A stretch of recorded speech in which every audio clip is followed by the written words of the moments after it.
Hello किसान भाइयों, सभी को नमस्कार। मेरा नाम है पंकज कुमार और स्वागत है एक बार फिर से आपका घर में बगीचा चैनल में। किसान भाइयों, आज हम बात करने वाले हैं आलू के एक प्रमुख रोग के बारे में, जिसे चेचक रोग या फिर ब्लैक स्कार्फ ऑफ पोटैटो भी कहते हैं। इस वीडियो में हम आलू में यह रोग कैसे लगता है और कैसे इसे दूर किया जा सकता है, यह पूरा विस्तार से जानेंगे।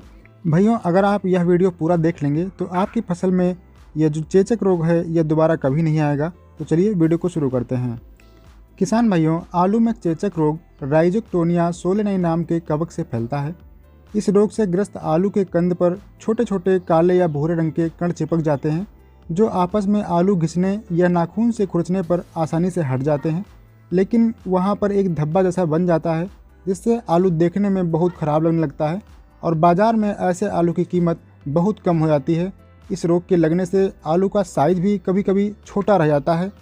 भाइयों, यह रोग मिट्टी और बीज दोनों से फैलता है, क्योंकि जब आलू की खुदाई कर ली जाती है तो इस कवक के बीजाणु मिट्टी में रह जाते हैं, जिससे यह अगले साल फिर से आक्रमण करता है।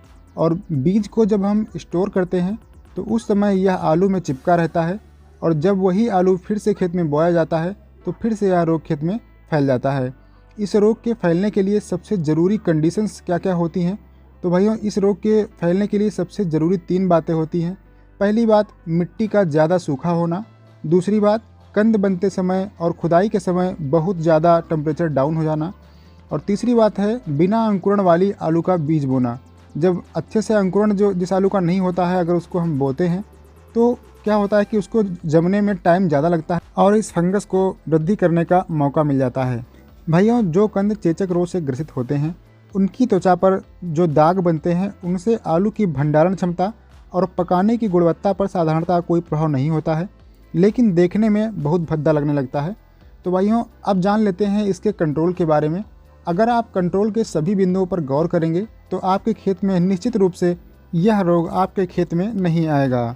नंबर 1, अगर आप खेत में आलू बोने से पहले मिट्टी की जाँच करवाते हैं तो यह पता लगाया जा सकता है कि इस खेत की मिट्टी में राइजोक्टोनिया सोलेनाई कवक मौजूद है या नहीं। यह जांच किसी विश्वविद्यालय के पैथोलॉजी विभाग में हो जाती है और कुछ जिले लेवल की जांच इकाइयों में भी मौजूद होती है। नंबर 2, प्रमाणित बीज का ही प्रयोग करें।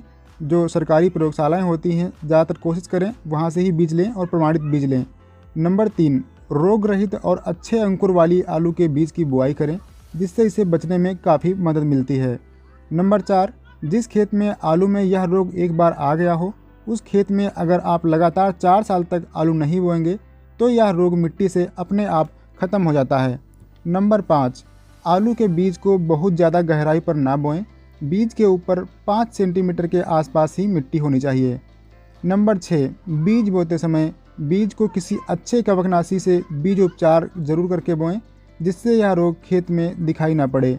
इसके लिए आप बायर कंपनी का अमिस्टोप्राइम DS इससे भी उपचार कर सकते हैं, या फिर मैंकोजेब के उपचार से भी यह रोग कम लगता है। नंबर 7, अपने खेत में रासायनिक खादों का संतुलित मात्रा में प्रयोग करें, ज़्यादा प्रयोग ना करें और ट्राइकोडर्मा हर्जेनियम को गोबर की खाद या वर्मी कंपोस्ट में मिलाकर अच्छी तरह से मिट्टी में मिलाएं। गोबर की खाद हो सके तो ज़्यादा प्रयोग करें। किसान भाइयों, जब यह रोग खेत में लग जाता है तब इसके कंट्रोल के लिए 100% कारगर अभी तक कोई दवा नहीं बनी है।